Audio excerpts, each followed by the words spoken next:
This is CNN Breaking News. Yes, we are beginning with breaking news. This is Don Lemon tonight, and we do have breaking news. It's out of Chicago. The Chicago Teachers Union voting to accept a deal to reopen the city schools. Let's listen in now to a press conference. The mayor, Lori Lightfoot, is speaking. All the other things that parents have done over this difficult few days to make sure that their voices were heard, I encourage you, keep going. We need you at the table always. Some will ask who won and who lost. No one wins when our students are out of the place where they can learn the best and where they're safest. After being out of school for 4 days in a row, I'm sure many students will be excited to get back into the classroom with their teachers and peers, and their parents and guardians can now breathe a much-deserved sigh of relief. I know that there are hardships that people endured through this process, and we've got to make sure that we are understanding that and doing everything that we can support you to get over these difficult days. This most recent fight, if you want to call it that we have been in is a fight for access to in-person learning. Learning that is far superior to the remote programming our students had to endure for far too long last year. Let me remind you, when we were all remote before, we lost contact with 100,000 children. That's nearly a third of our CPS school population, a third. When we were all remote before, parents and guardians lost their jobs because they were having to monitor their children at home. No parent should be forced to make the choice between earning an income to take care of their family or being home to monitor their kids on remote learning. That's a choice we should never force parents into, absent an emergency that did not manifest itself this time.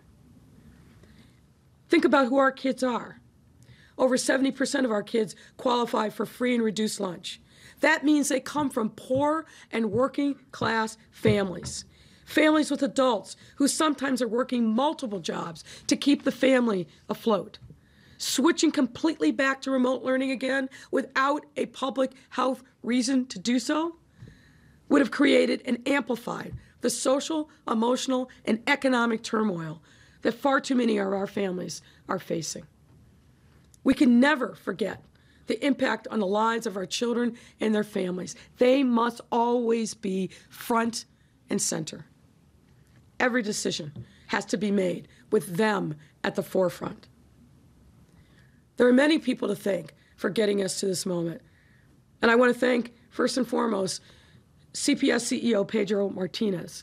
He and his team have done yeoman's work and been steadfast partners in making sure that we focus on getting our children back to in-person learning.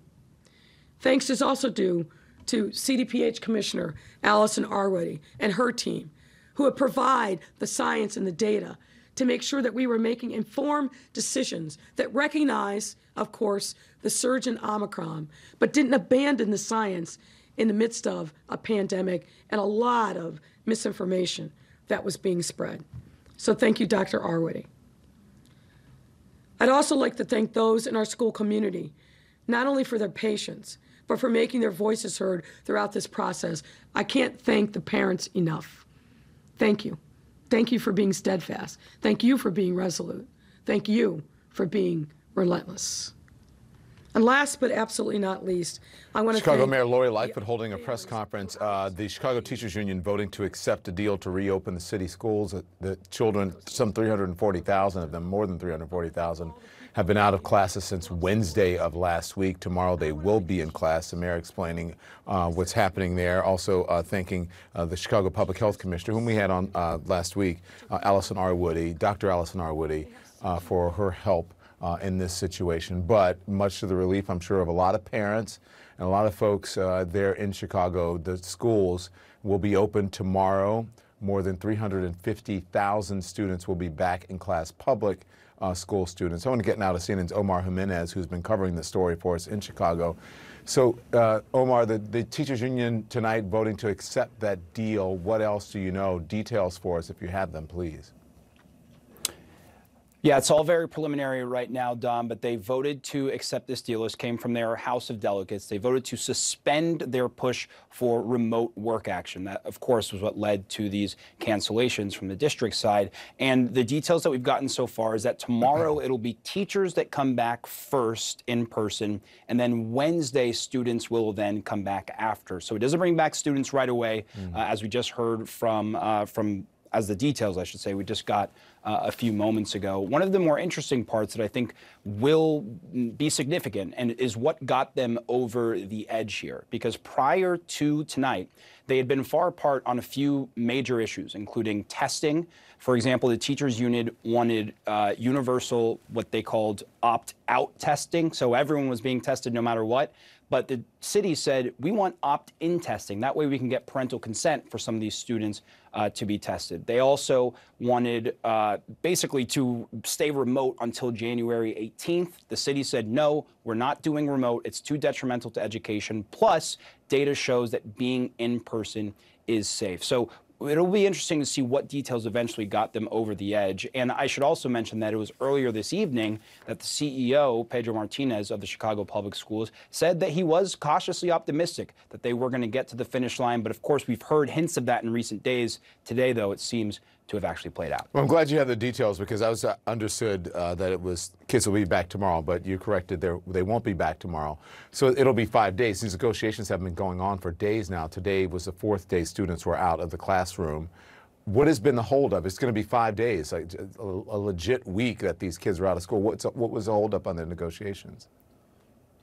Well, this all began, or the vote was inspired because the teachers union, bottom line, didn't feel that the school district had provided adequate enough resources to come back to the classroom safely. They felt things were lacking in categories like contact tracing, being able to provide quality masks for people. I mentioned the testing aspect of it before, and because we were seeing record levels of COVID-19 among students, staff, and in the surrounding Chicago community in recent weeks. So that's what sort of began this standoff, if you want to call it that. And again, Chicago Public Schools was who canceled class because they said, you know what, we can't send children to school not knowing if our teachers are actually going to be there. And so they then began to whittle away, and that's why I think it'll be interesting to see these details of what got them over the finish line, because another aspect of the testing that they wanted was they wanted everyone who needed them to have access to at-home tests. And the holdup there was the district said, we don't have enough tests to guarantee that. So it'll be interesting, again, to see if they got more tests from elsewhere, but those details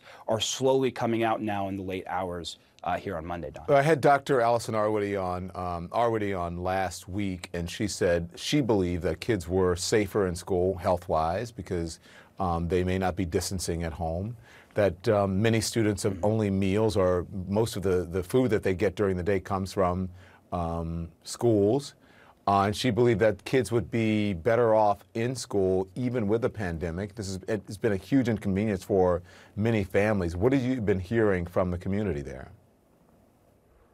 Well, the bottom line, or the question that the school district parents and others were having, is what's worse, going to remote learning and putting a detriment on these kids' educations, or staying remote and keeping an eye on their health potentially? That was sort of the situation that these parents and teachers were facing. Parents that I spoke to throughout this were frustrated, and it wasn't necessarily at one side or another. They were frustrated at both sides for not being able to figure it out and not allowing them an option for consistency when it comes to where they are going to be sending their kids to school every morning. And this was also the second year in a row that we've led to a cancellation or a delay of classes between the union and the Chicago School District because of COVID. And I think parents here just wanted to find out how they were going to continue this education further. So they are definitely relieved, even though it's come at this late hour. The question, though, is once these guidelines and what these winning parameters are when they come out,